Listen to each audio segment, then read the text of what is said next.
अस्सलाम वालेकुम नाज़रीन, मैं डॉक्टर मंसूर अहमद गुलजार। नाज़रीन, इस नौजवान को आप देख रहे हैं मेरे साथ बैठा हुआ है, अपने ग्लासेस लगाए हुए हैं।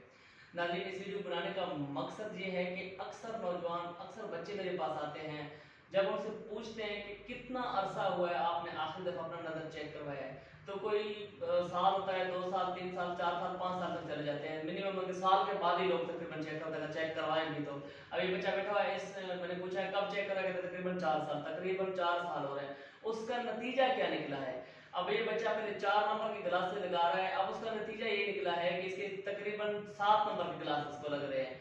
अगर यही बच्चा 6 महीने के बाद अपना नजर चेक करवाता है, इसको पता चलता है इसका नंबर बढ़ रहा है, तो नंबर जरूरत के मुताबिक पहनता है, उसका नंबर कभी भी इतना ज्यादा ना बढ़ता। कभी भी डॉक्टर के पास जाएं और अपनी नजर चेक करवाएं तो कम से कम 6 महीने, वैसे 3 महीने का बताते हैं, 6 महीने के बाद तो नजर आपने अपनी लाजमी चेक करवानी है। 6 महीने से आपने लेट नहीं करनी, क्योंकि अगर आपका